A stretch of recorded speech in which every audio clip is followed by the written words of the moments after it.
जय हिंद दोस्तों, कैसे हैं आप सभी। मैं आशा करती हूँ आप सभी बहुत ही अच्छे होंगे और अपने एग्ज़ाम की तैयारी बहुत ही अच्छे से कर रहे होंगे। तो कल संडे था, इसलिए मैं कोई टारगेट वीडियो लेकर नहीं आई थी, क्योंकि संडे का दिन होता है कि हमने पूरे वीक जो भी पढ़ा उसका रिवीजन करें अच्छे से और अपने आप को थोड़ा सा टाइम दें।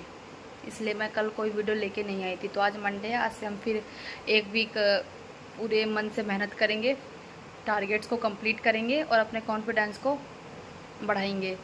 तो आज का टारगेट में जो जो मैंने लिखा है आज आप वो कंप्लीट करना। मैं आगे बताती हूँ क्या है आज का टारगेट। तो आज डे 11 है हमारा टारगेट वीडियो का। हिंदी में हमको रस करना है, ठीक है। और जो जो हिंदी में हमने पहले पढ़ लिया है, वर्णमाला पढ़ ली हमने, संज्ञा, सर्वनाम, विशेषण, संधि, तो उसका रिवीजन भी आपको साथ साथ करना है। या फिर अगर डेली आप रिवीजन नहीं कर पा रहे हैं तो संडे के दिन फिक्स कर दीजिए कि इस दिन हमने जितना पढ़ा है उसका रिवीजन करेंगे। तो हिंदी में आपको आज रस करने हैं। शब्द ज्ञान में जितने प्रायवाची करे हैं उनका रिवीजन करना है आपको।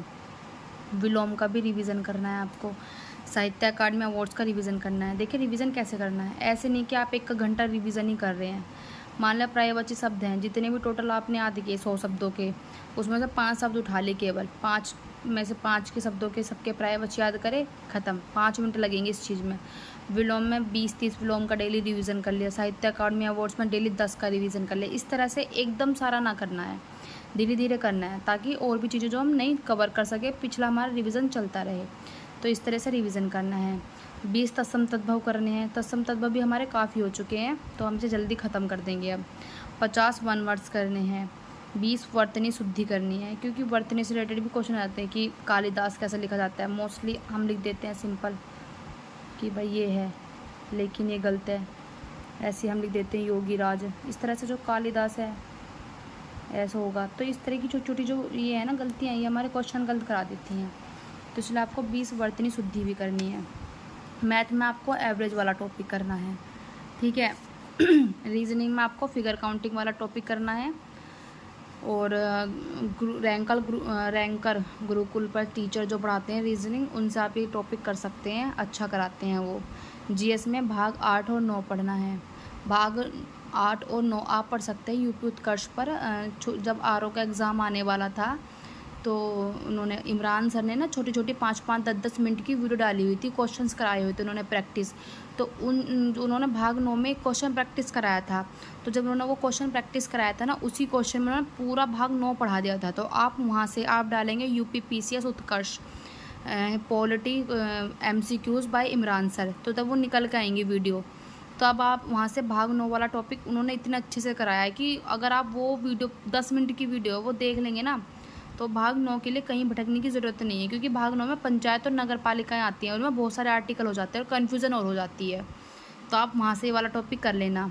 आयोग में आज आप नीति आयोग कर लेना। और एक्ट में 1861 का अधिनियम पढ़ेंगे। हिस्ट्री में आप गांधी युग पढ़ेंगे। और जोग्राफी में सिंधु नदी तंत्र पढ़ेंगे, ठीक है। सिंधु नदी तंत्र में आपको सिंधु, उसकी सहायक नदियाँ हैं, जैसे झेलम हो गया, चिनाब, ठीक है, और रावी, सतलज, व्यास, ये सारी ये चीज़ें पढ़नी है। कौन सी नदी चिनाब में मिल रही है, कहाँ सारी एक जगह मिल रही हैं, सब एक जगह मिलने के बाद किस जगह पर सिंधु नदी तंत्र में जाकर मिल जाती हैं।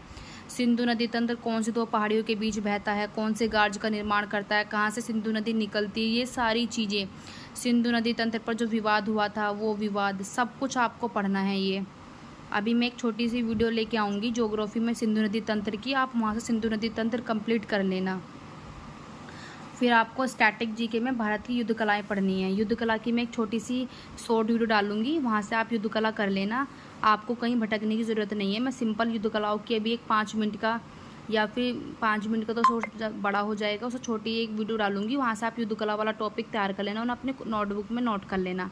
तो आज का ये टारगेट था, आप इसे अच्छे से कंप्लीट करना, ठीक है। अगर आप इतना भी टारगेट डेली कंप्लीट कर रहे हैं ना अच्छे से, तो मैं गारंटी ले रही हूँ कि आपका सिलेबस एक तो 1 महीने में ज़्यादातर कवर हो जाएगा। और जो हमने 3 महीने की स्ट्रेटजी बनाई हुई है उसमें आपकी कंप्लीट तैयारी हो जाएगी और आपका एग्ज़ाम भी क्लियर हो जाएगा। तो ईमानदारी के साथ अपना टारगेट कंप्लीट करिए और डीमोटिवेट होने की बिल्कुल ज़रूरत नहीं है कि हमारी तैयारी नहीं हो पा रही है, हम समय प्रॉपर नहीं दे पा रहे हैं, हम एक इंसान 10 घंटे दे रहा है, हम सिर्फ और सिर्फ 3 घंटे दे रहे हैं, तो ऐसा कुछ नहीं है। मान ले जो 10 घंटे दे रहा हो, 10 घंटे में इफ़ेक्टिव जो स्टडी होती है वो 4-5 घंटे की कर रहा हो। ऐसा भी तो होता है भाई, हमने कितने देखे हैं। जब मैं पढ़ती थी, अपने ट्रेनिंग चल रही थी मेरी, तो कुछ लड़कियां थी वो बैठी रहती थी किताब लेके, स्कूल में भी हर जगह। तो मैं सोचती थी कि भाई पता नहीं कितना पढ़ लेती है, और मैं हूँ कि बस रात में ही पढ़ती हूँ थोड़ा बहुत। तो वहाँ से फिर सिलेक्शन मेरा 1-2 लड़की का ही हुआ था बस। तो इसलिए कि डीमोटिवेट होने की बिल्कुल ज़रूरत नहीं है कि कोई कितनी तैयारी कर रहा है, हमारी तैयारी कम है या हम कैसे करें, ऐसा नहीं। बिल्कुल ईमानदारी के साथ अपना टारगेट कंप्लीट करिए, एग्ज़ाम आराम से क्लियर हो जाएगा, कोई टेंशन लेने की ज़रूरत नहीं है। तो आज के लिए इतना ही। जय हिंद।